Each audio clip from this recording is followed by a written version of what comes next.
Welcome to God's Love We Deliver Nutrition Services Department and the Health Harvest Program. Let's talk about cooking with whole grains.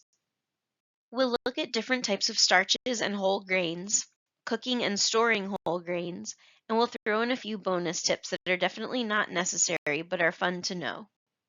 Starches and whole grains. Starchy foods like bread, pasta, cereal, and rice are a good source of carbohydrate. Carbohydrates are a macronutrient along with protein and fat and are an important part of our diet. We have many options when choosing starchy foods, including whole and refined grains. The most nutritious and beneficial are those made with whole grains. What is a whole grain? Starchy foods like bread, pasta, cereal, and rice can be made using the whole grain, which contains nutrients that refined grains do not. Here we see that a whole grain includes the outer bran, the endosperm, and the germ. The bran and germ are removed from refined grains. Examples of refined grains are white bread and white rice. Foods made with refined grains are good sources of carbohydrate, but they lack the benefits of fiber and other nutrients that whole grains provide. As you can see, whole grains provide many benefits like vitamins and minerals, including vitamin A, B vitamins, vitamin E, as well as iron, magnesium, phosphorus, and selenium. Whole grains also provide fiber, which has so many benefits we gave it its own slide.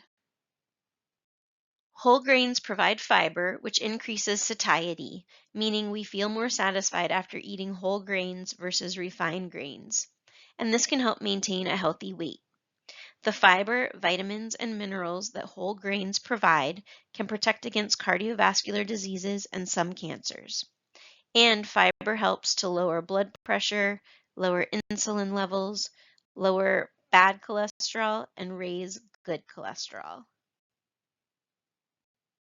There are many examples of whole grains that you can find either on their own or in breads, pastas, cereals, and other food products.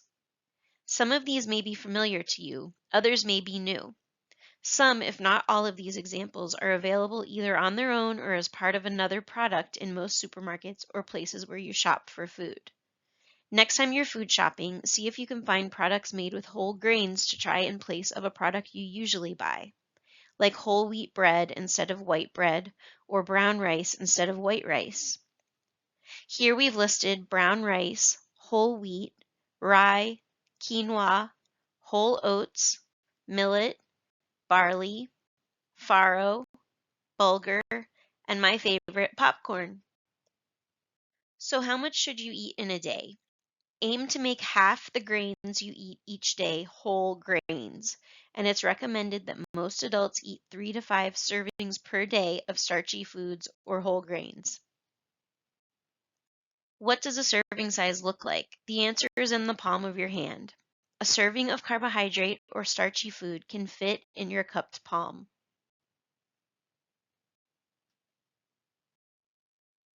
Cooking and storing whole grains. When cooking whole grains, they contain more fiber than refined grains, so they take a little more time and more water to cook. Also, each grain cooks a little bit differently.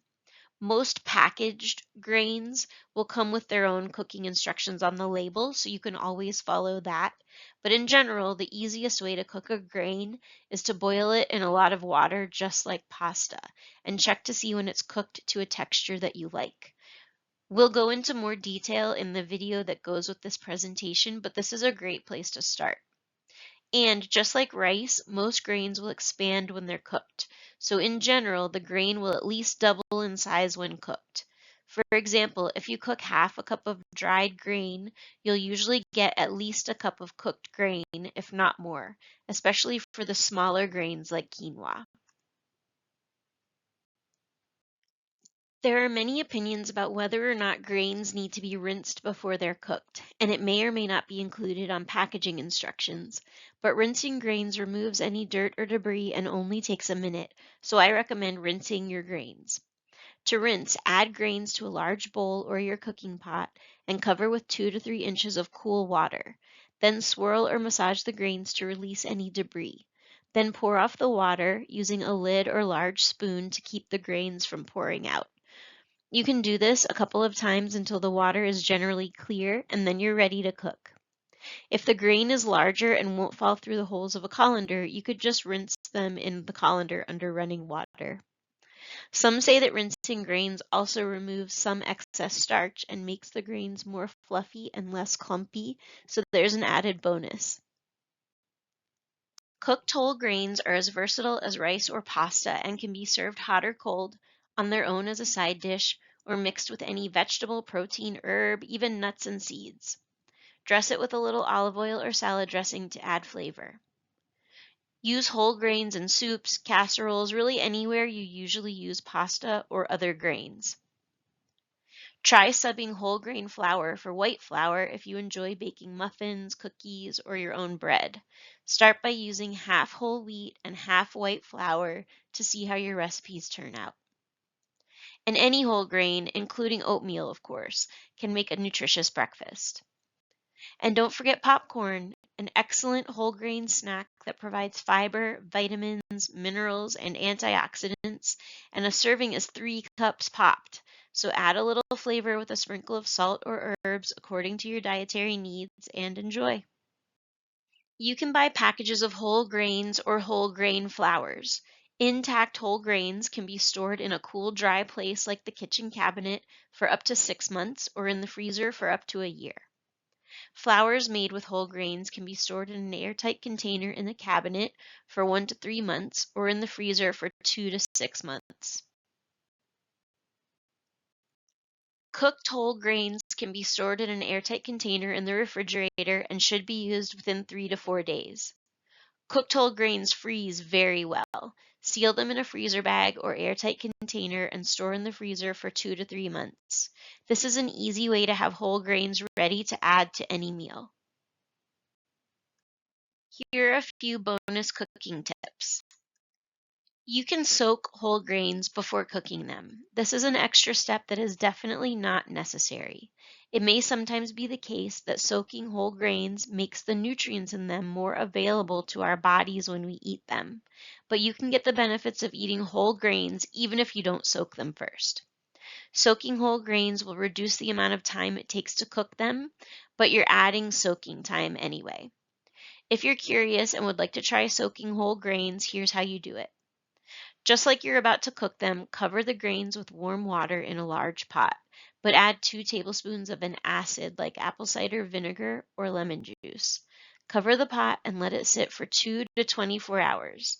Some people set this up before they go to bed so it soaks overnight. When you're ready to cook, you can turn on the heat under the pot and use the soaking water to cook, or you can drain off the soaking water and add fresh water to cook your grains. Grains can also be toasted, which may add a nutty flavor. Toast grains by adding them to a dry pan over medium-high heat for a few minutes, stirring so they don't burn, until they release a nutty aroma. Toasted grains can be stored and cooked just like untoasted grains.